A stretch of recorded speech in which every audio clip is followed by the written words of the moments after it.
मार्गालगत उतरतो MIDCला तो जातो MIDC मधून तो धुळे तालुक्यामध्ये जिल्ह्यामध्ये डिस्ट्रीब्यूट होतो। त्या मालक कसे नाही सापडत, फक्त तुम्ही ट्रक चालकांवरती आणि वाहतूकदारांवरती हे करता। तुमच्याकडे आता लोकेशन असेल तर आता मी 2 मिनिटात येतो। तुम्ही म्हणजे ते लोकेशन आम्ही द्यायचं। चुकीची माहिती आहे तुमच्या साहेब तुम्ही अत्यंत बेजबाबदारपणे या ठिकाणी उत्तर देत आहे। चुकीची माहिती तुमचा उजळपणा या ठिकाणी दिसून येतोय। जो मनुष्य तुकाराम मुंडे नावाचा मनुष्य महाराष्ट्रभरामध्ये इतकं चांगलं काम करतोय आणि तुम्ही त्याला बदनाम करण्याचं काम या ठिकाणी करताय। चांगल्या मोठ्या कारवाई झालेल्या आहेत। कोणत्या कारवाई झाल्या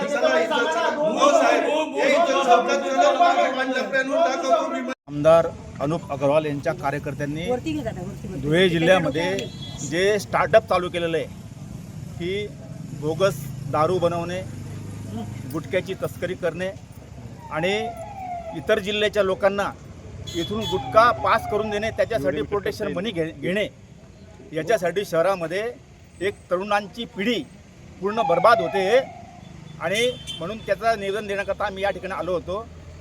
ज्या 3 कारवाया झाल्या धुळे जिल्ह्यामध्ये आपल्या जवळपास नरडाणा, वडजाई आणि कुंडाणे या ठिकाणी बोगस दारूचे कारखाने सापडले, परंतु या लोकांनी फक्त तो काम करणारा जो असतो कामगार त्याच्यावर त्यांनी गुन्हे दाखल केले। त्याच्यानंतर हा जो मालक सापडला पाहिजे होता ते सगळे भाजपचे लोक होते।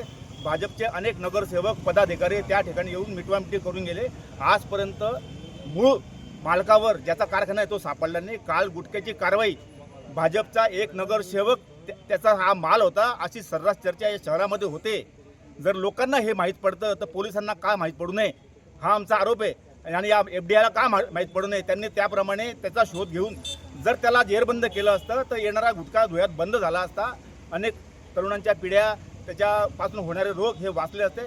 अनुप अग्रवाल ही नौटंकी करतो आहे की आम्हाला कर्करोगचं हॉस्पिटल द्या म्हणून, त्यापेक्षा तू हे गुटखेबाजी बंद कर, ही नकली दारू बंद करा, लोकांना कॅन्सर होणार नाही, हॉस्पिटलची गरज पडणार नाही। धन्यवाद।